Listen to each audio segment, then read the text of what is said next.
Well, hello again. So this time we're going to use the wax resist papers that we created using crayons and watercolour and candles, and we are also going to combine it with the collage ideas that we've already had a go at, but this time we're going to create a shoal of fish.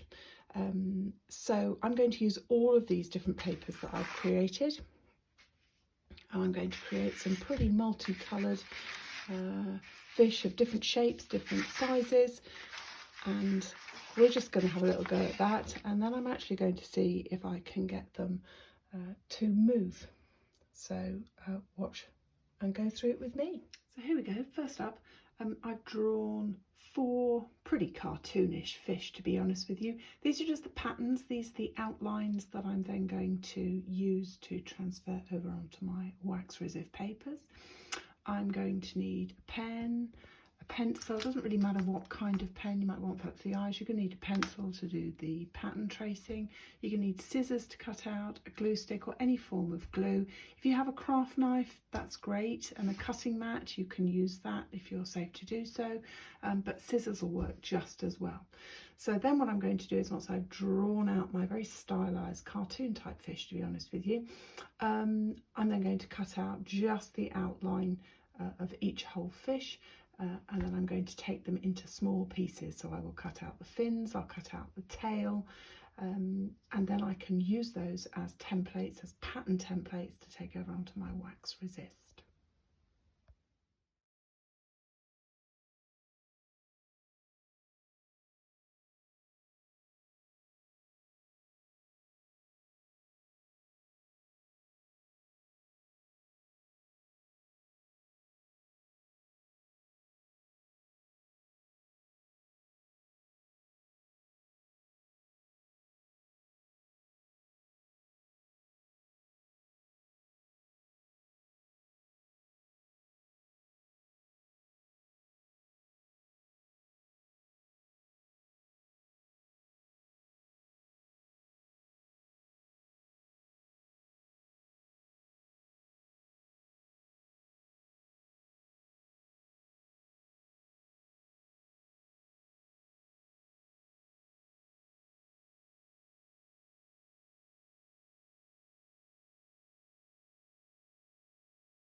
So here we are with some of my finished collaged fishies made out of my wax resist papers. I've done a few extra, I've done quite a few. To be frank with you, I've got loads of paper, so I could do loads and loads more, but I'm just going to show you what I've planned to do with them next. So what you're going to need next, once you've got your fishes ready, you don't need your templates anymore, but you might want to hang on to those. You never know what you might do with those another time. So what I'm now going to use is I'm going to use these, which are kebab sticks, they're bamboo. You could use metal ones if you have them. I think the wooden ones are probably better. You could even use cocktail sticks if you've got those. So don't go out and get anything special, just something long that you can stick your fish on. So what you're then going to do is, the plan is, we want our fish on a stick. Okay, now how I've done that is I've used masking tape, but you could also use sellotape if you don't have masking tape. And you want to make sure that your fish, when you stick them on with masking or sellotape, are at different heights. So your sticks, as you can see from there, are not the same height. Okay, that's really important because the plan is we're going to make a kind of swimming fish scene.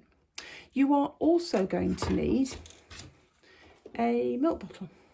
Doesn't really matter about size. That's the size I happen to have. If you've only got a single pint, that's absolutely fine.